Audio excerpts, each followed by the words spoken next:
ஆழ்வார் எம்பெருமானார் ஜீயர் திருவடிகளே சரணம். ஜீயர் திருவடிகளே சரணம். Why do dhEvathas want us to worship them? What do they even get from that? This is a question which is asked. Let's go through the answer for this from Bhagavad Gita. First of all, let's understand the concept of Devata. There are 4 types of births which are identified in Shastram: Deva, Manushya, Tiryak, Stavara.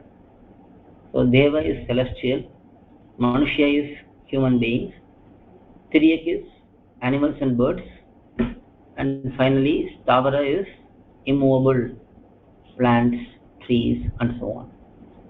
So one may take birth in any of these 4 types of entities depending on one's karma. Now among these, the devas are considered as the most advanced in knowledge, in comfort, in power, and so on. These devatas, their role is to overlook, manage, control the matters of the universe. There are many devatas, starting with Brahma, Rudra. All of these are devatas. And then there are Indra, Varuna, Surya, Chandra, Agni, Vayu, Varuna. Many devatas are there. So all these devatas, they have specific roles. Bhagavan chooses very pious atmas and make them as devatas in each of the anda. Anda means oval shaped universe.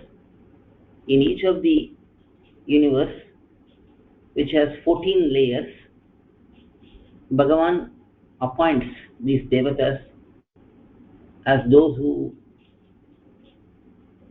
manage the aspects of the world. For example, Brahma takes care of creation. Not just creation in the beginning, but it's a constant process. Rudra takes care of annihilation.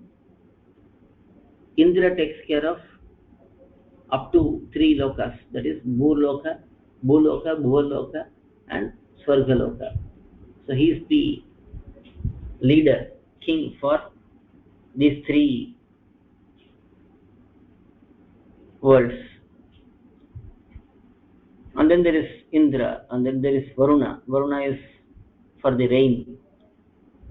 Surya is the controller of sun. Chandra is the controller of moon. Agni is the controller of fire. So there are many devatas. Bhagavan establishes these devatas out of his mercy.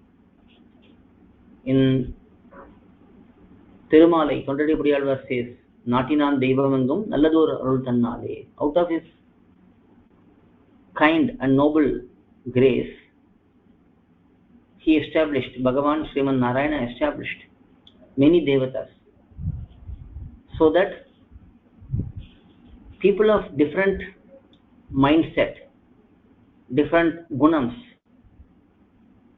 they will have something to depend upon. So if a person is fully in Sattva Gunam, then he will worship and serve the Supreme Bhagavan, Sriman Narayana, directly, even in this world. He will only be engaged in worshipping Narayana. If a person has Sattva Gunam and then more Rajo Gunam, then he will worship another Devata who has similar qualities. If someone has Tamo Gunam, then they will worship a particular Devata who is in that same mood. So this is how Devatas exist, being worshipped by different types of people, because in this world everyone is having a combination of sattvam, rajas and tamas. So for those who have the mixture of these three qualities, there will be many different devatas who also have mixture of these three qualities, and they also expect their worshippers to be in the same combination of three gunas. By doing this, Bhagavan facilitates each Atma to be following Vedam to some extent at least, to follow Shastram to some extent at least. Because everyone will not be Paramaikanti, totally 100% surrendered to Bhagavan, not having any other attachment and so on. So to facilitate every Atma, depending on the Atma's mood, depending on the Atma's qualities, gunams, Bhagavan arranges these devatas so that they can go and worship such devatas and then progress further. In the devas group, there are certain people who have evil intentions. They are known as asuras. So sura and asura, they are opposite to each other. Sura means someone who is noble. Asura means someone who is evil. But they are born in celestial clan. Similarly, in the human clan, there are people with evil intentions. They are known as Rakshasas. So Asuras and Rakshasas, they are different. Asuras are born in Devatas clan, but they are evil. Rakshasas are born in human clan, but they are evil. So slight difference between Asuras and Rakshasas, but they are also part of the whole scheme of Deva Tiryak Manusha, Deva Manushya Tiryak Stavara. So here in Bhagavad Gita, the purpose of Devatas and their relationship with humans are identified by Bhagavan Krishna in 3rd chapter, 11th shlokam. Devan bhavayatanena te deva bhavayantu vaha parasparam bhavayantas shreyaha param avapsyata. In this shlokam, Bhagavan says, the humans, they worship devatas through yajna, fire sacrifices. The devatas who are worshipped and they are offered havis as part of the yajna, as they take that, they become nourished, and when they become nourished, they grant goodness and nourishment for the ones who are worshipping those devatas. So being helpful to each other, this will eventually lead to liberation too, says Bhagavan in this shlokam.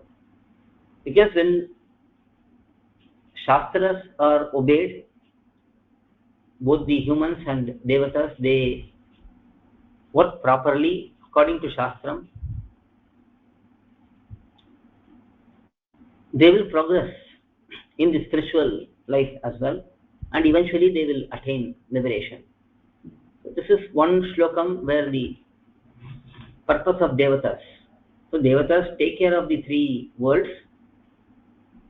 For them, the humans, people in this world, they have to perform sacrifices, that is fire sacrifices, yajna, and offer havis, whatever food item, whatever items which are required in the yajna, they have to be offering such items, and based on that, the devatas become happy and they help those who worship them.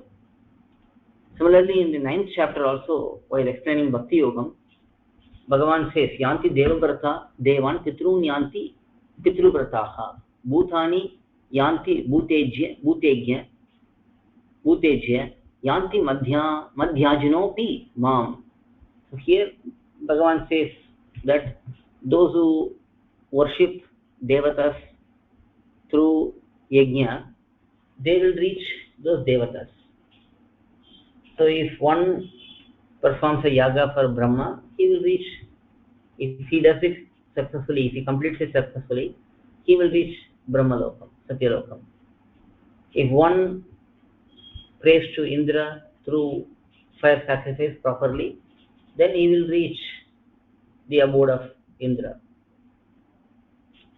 Similarly, those who worship Pitrus, ancestors, they will reach the abode of Pitrus. Those who perform yajna towards lowly spirits and so on, they will reach those bhutams. Finally, Krishna says, those who worship me, they attain me. So, those who worship other devatas, they will reach the abodes of those devatas, and those who worship Bhagavan, they will reach Bhagavan. The only difference is Bhagavan's abode is Vaikuntham, Sri Vaikuntham. One reaches there, there is no coming back. That is the ultimate destination, and they will remain happily there. But other devatas' abodes, there is no guarantee. As long as the punya is there, as long as the karma is there, they will remain in the devata's place. But after that, they will have to leave. So this is the difference between the abodes of various personalities and how that those abodes are reached. So all of these explain the purpose of devatas, how they exist, how they survive, how they sustain, and what is their responsibility towards their citizens, those who depend upon them. Alvar எம்பெருமானார் ஜீயர் திருவடிகளே சரணம், ஜீயர் திருவடிகளே சரணம். To learn such valuable information about our Sri Vaishnava Sampradaya, please download KOYIL, KOYIL app from Google Play Store or Apple App Store. Our website is koyil.org, KOYIL.org.